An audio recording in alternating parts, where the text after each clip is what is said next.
Hello guys and gals, and this is going to be an interesting video. I wanted to give my views on the Binding of Isaac.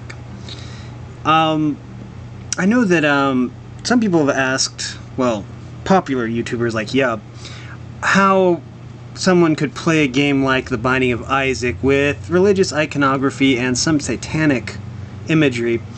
And, well, Yub being a Christian YouTuber, he replied that, and I fully agree, that just because a game has that mechanic doesn't exactly influence a person. It doesn't influence his faith. A game isn't going to change the way he thinks about religion. And I really agree with that. That really resonates with me. My question is, I'm wondering what the creator's actual intention was for this game. Given the intro scene in this particular one, we're not going to go over the intro scene, but I'm not going to show it. But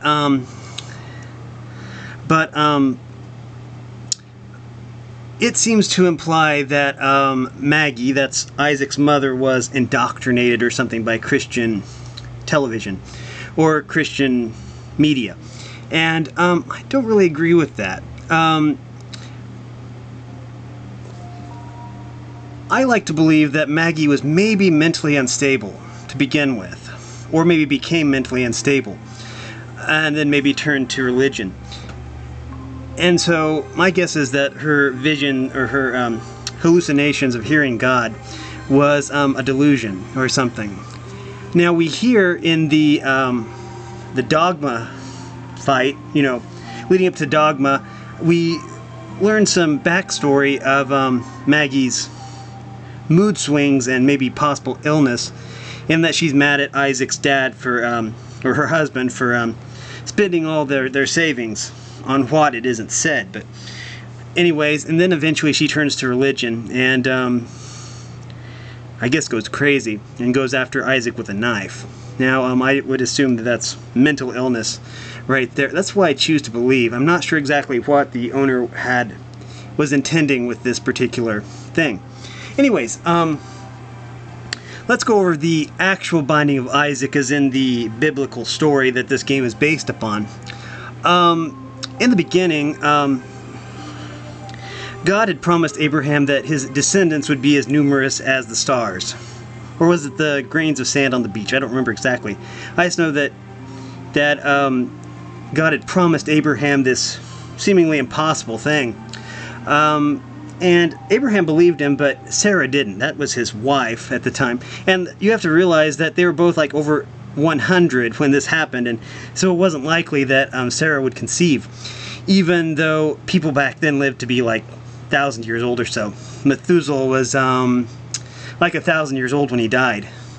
So people lived longer back then, but still, fertility wasn't like everlasting fertility or something. But Sarah didn't believe exactly, and so she's like, well, hey, here's my handmaiden. Why don't you, have a child with her? And then that's where Ishmael came in. And so, yeah.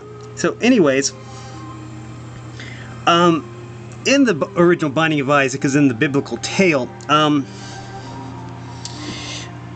God did instruct Abraham to take Isaac up to, I don't remember which mountain it was, to be honest, but, up to the mountain, to an altar up there, and sacrifice him.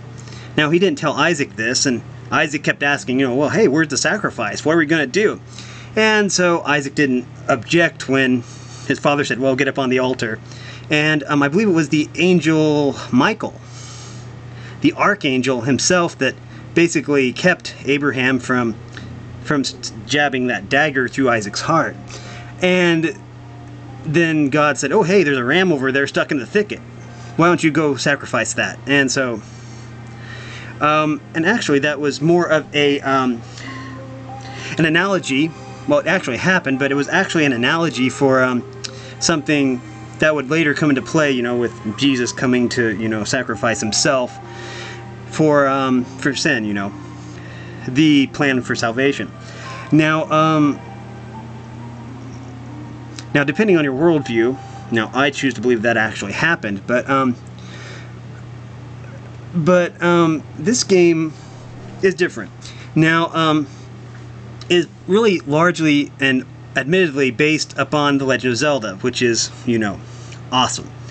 It's based on the dungeon system of The Legend of Zelda, with millions upon millions of possible endless replayability because of all the randomness and all the items. Basically, each floor is like an entire palace or dungeon in Legend of Zelda.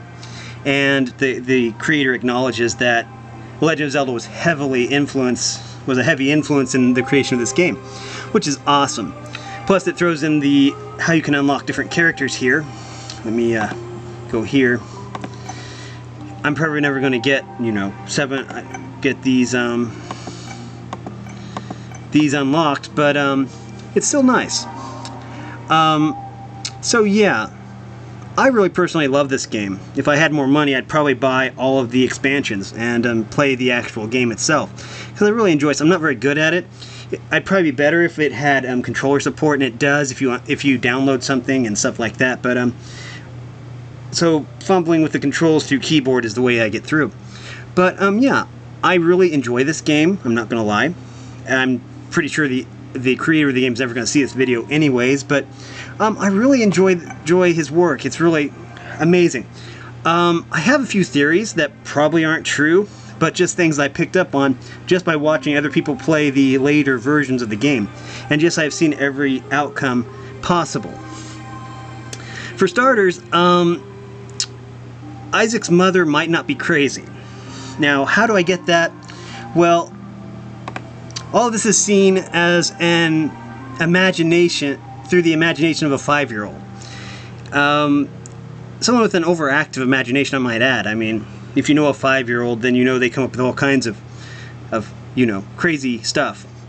And you find out at the very end, the true ending, that, spoiler alert, that Isaac's father is the one that's narrating the game. And he's like, well, don't you think that you should give this a happy ending? And he's like, no, it's fine.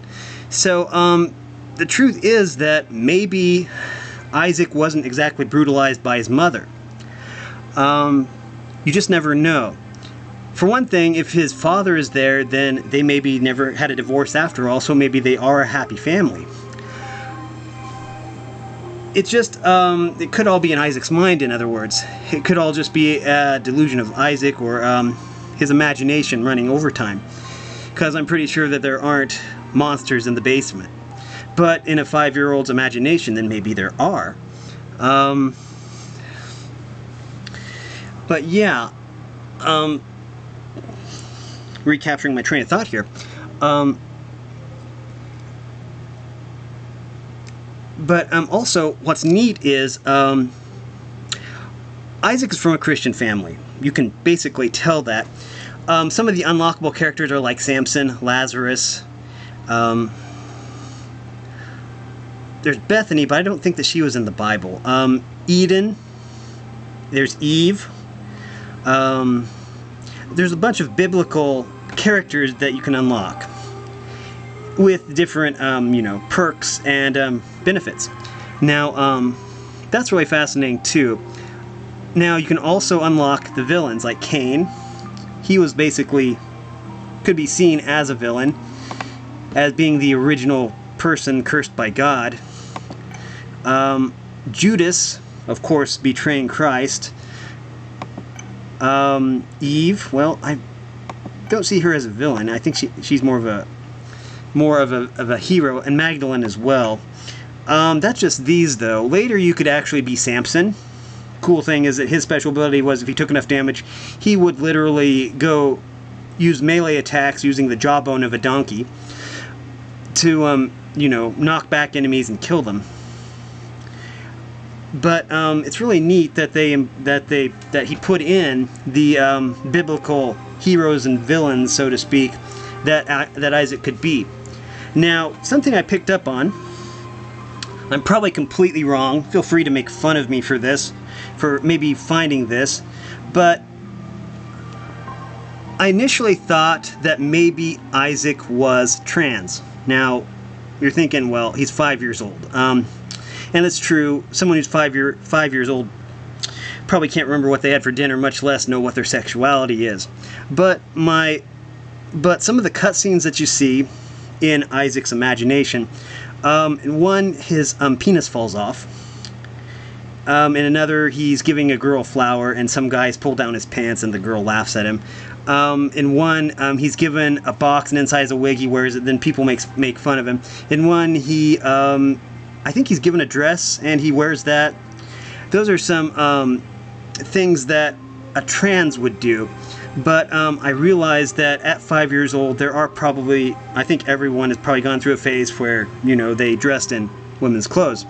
So I'm probably wrong on that. I don't know exactly what the owner or the creator was going for there, but I picked up just from some of the cutscenes that that Isaac might be, you know, in the LGBT spectrum, which probably isn't true because he's too young to actually, you know much about his body, much less if he's, you know, trans. But anyways, that was just a stupid theory of mine that probably has no bearing whatsoever. It's just something that I picked up on through the cutscenes and stuff like that. Again, he's probably part of a really happy family, and he's just imagining or making up stories about all this stuff.